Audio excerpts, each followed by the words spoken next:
Hey everyone, I'm Karl van Gelder. I do play-by-play and color for Florida Southern Athletics, and I'm a member of the men's cross-country team. I'm here with the head coach of that team, Coach Matt over here. Coach Matt, 6th year with the program, coming up now. Last year, Regional Coach of the Year. Big accomplishment. I would say the even bigger accomplishment, us winning conference last year.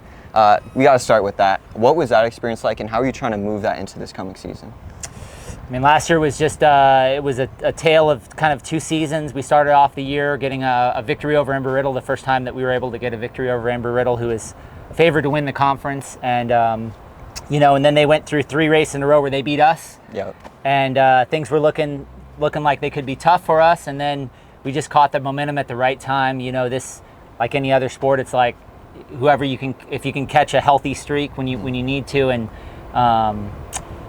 really what made our team good last year was that we had the depth to make sure that even when guys had some subpar races, that there were other people to really step up for them. And, it's just a testament to the hard work that they all did and they believed in. And you had a lot of people that weren't always in the top 5 that really helped push those guys that were in that top 7 position to be better and be stronger. And overall, it just allowed our team to be a lot deeper and stronger than it's been since I've had the privilege of coaching here. And you talked about that depth, and with it being your 5th year at Florida Southern last year, you really saw the fruits of your labor through recruiting. You had a lot of guys with that COVID year using that 5th year, and Owen Allen, Bryson Yamnitz, and Alex Guy, and they were pivotal to us being able to push at the end, especially at the regional competition. What are you looking for the team to do this year to try to fill those holes left by those guys? Yeah, it's gonna be difficult for sure. It's gonna be not. We brought in a couple of transfers that are guys that I recruited in high school that have come back to me since, or a transfer that I have a close relationship with the dad, and then we brought in some good freshmen.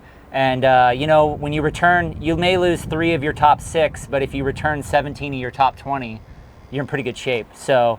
Just that level of depth has just allowed the floor for what our team can be to be so much higher than it was when I first came in and we had 11 guys and we were kind of cobbling things together. So it's just like I said, a testament to the work that everybody does in the summertime, because they come to me and it makes me look really good, but all the work you guys do on your own in the summertime is not stuff that I do.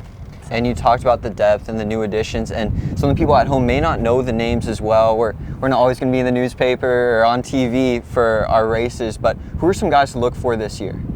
Yeah, I mean, this is really becoming we have three really key juniors that are coming back. Christian Giller, who's a returning top returner from cross country.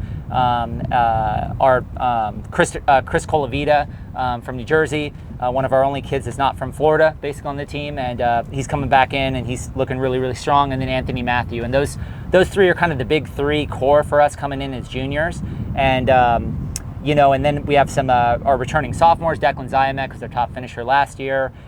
Cole Summers, Dylan Bailey, Cam Rainey, Connor Brooks. I mean, Will Canales. We just have so many guys that are just ready to do some work for us. And then guys like you, who, if they can stay healthy, can really help put us over the top. So, and that's a big thing with cross country as a sport, is that health element.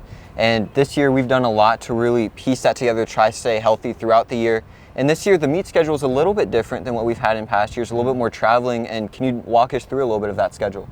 Yeah, I mean, for qualifying for cross-country nationals, it's similar to basketball, but nobody pays attention to it the same way. There's like an RPI, there's a computer sits on some analysis, and it's like, if I race you, but you don't race somebody else, and but you race that person, it compares sort of how we would have done if we raced each other. And so we're going to go out of region to get some of that cross competition to help boost our chances in the event that we're not in the top 3 at regional, so we can get in that large spot.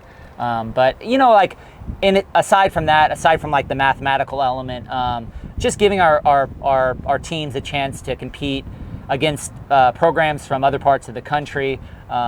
Just makes us better, gives us a way to challenge us in ways that you see the same people, you kind of expect the same things, but and it's traveling is a cool part about, it motivates guys to train in the summertime, and it's cool to go take trips with, people you train with, teammates. So. And you talked about competing against those other teams and other regions, and really trying to get that tough competition outside of Florida as well. Mm-hmm. And with that, it's seeming like we have our eyes obviously set on the conference right now, but what are your overall goals for this whole year, including conference and beyond?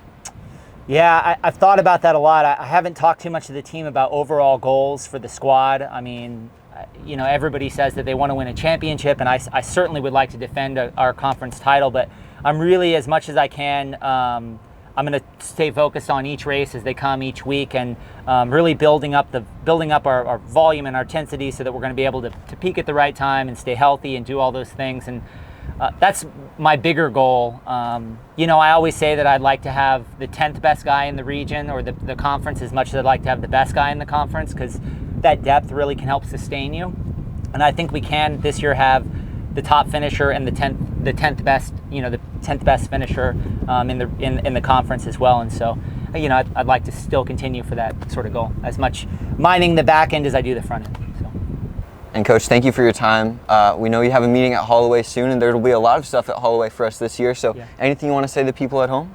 Well, I mean, just as always, I want to thank the Lakeland community for supporting us. We have a lot of support from people in the community. You know, we have 3 opportunities to see us race this year. Our home meet on the 6th. It's a morning affair. We have an afternoon race on the 18th of October, and then we are co-hosting with Nova Southeastern.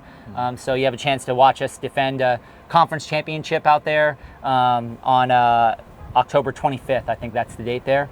And just real excited to see where this season takes us, and happy to be a mock. And I don't know. Thanks for the interview. Awesome. Thank you, Coach. Thank you.